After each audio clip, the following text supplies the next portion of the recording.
जय हिंद साथियों, वंदे मातरम साथियों। मोदी जी और अदानी जी, एक अजीब सा कनेक्शन, पर्दे में छिपा हुआ दोस्ताना। पिछले एक दशक में भारत की भाजपा सरकार और इन कारोबारियों के बीच एक गहरा और जटिल संबंध उभर कर सामने आया है। प्रधानमंत्री नरेंद्र मोदी और उनके प्रिय उद्योगपति गौतम अदानी का नाम विशेष रूप से चर्चा के केंद्र में है।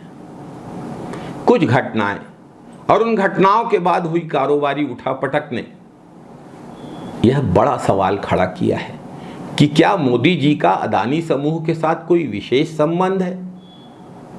क्या मोदी जी का अदानी जी के साथ संबंध उनके राजनीतिक निर्णयों को प्रभावित करता है? आइए कुछ प्रमुख घटनाओं पर नजर डालते हैं जो इस संबंध को लेकर सवाल उठाती हैं। सबसे पहले सीबीआई ने मशहूर न्यूज़ चैनल एनडीटीवी पर छापेमारी की। एनडीटीवी के कार्यालय में कई दस्तावेजों और कंप्यूटरों की जांच की गई और इस रेड के बाद अदानी समूह ने अचानक एनडीटीवी का अधिग्रहण करने का फैसला लिया और एनडीटीवी पर नियंत्रण प्राप्त कर लिया। यह घटनाक्रम उस समय सामने आया जब लगातार अदानी जी के बढ़ते प्रभाव और मीडिया में उनके घुसपैठ के संकेत चर्चाओं में थे। जिस तरीके से एनडीटीवी में रेड हुई, उसी तरह भारतीय प्रतिस्पर्धा आयोग सीसीआई ने अंबुजा सीमेंट पर रेड की और इस कार्यवाही के कुछ समय बाद ही अदानी समूह ने अंबुजा सीमेंट और एसीसी का अधिग्रहण कर लिया।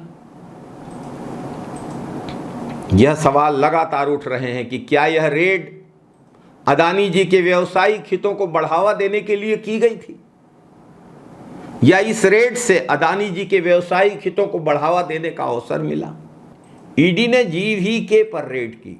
प्रवर्तन निदेशालय ईडी ने जीवीके समूह पर रेड की जिसमें मुंबई एयरपोर्ट का प्रबंधन शामिल था और कुछ समय बाद अदानी समूह ने मुंबई एयरपोर्ट का अधिग्रहण कर लिया। यह भी एक संयोग। प्रधानमंत्री मोदी जी के नेतृत्व में अदानी जी को हर तरह से फायदा पहुंचाया जा रहा है। उसके बाद इनकम टैक्स विभाग ने क्विंट मीडिया समूह पर छापेमारी की जो कि एक स्वतंत्र न्यूज आउटलेट है और कुछ समय बाद अदानी समूह ने क्विंट का अधिग्रहण कर लिया। यह एक और उदाहरण जहां सरकारी एजेंसियों की कार्यवाही और अदानी जी के बढ़ते व्यावसायिक साम्राज्य के बीच एक अजीब तरह का तालमेल देखा गया। इनकम टैक्स विभाग ने नेल्लोर कृष्णापट्टनम पोर्ट पर रेड की। कृष्णापट्टनम पोर्ट पर छापेमारी के बाद अदानी समूह ने इस पोर्ट का अधिग्रहण कर लिया। कृष्णापट्टनम पोर्ट दक्षिण भारत के प्रमुख पोर्टों में से एक और इस अधिग्रहण से अदानी समूह का समुद्री व्यापार में दखल बढ़ा है। इन घटनाओं और समय के संयोगों से यह सवाल उठता है कि क्या मोदी जी की सरकार और अदानी जी के बीच ऐसा विशेष संबंध है जो अदानी जी को भारत की व्यापारिक दुनिया में और अंतर्राष्ट्रीय जगत में भी इतना बड़ा प्रभाव हासिल करने में मदद करता है? क्या मोदी सरकार अदानी के लिए अनुकूल कारोबारी माहौल तैयार करने का काम करती है जिससे अदानी का साम्राज्य लगातार बढ़ रहा है?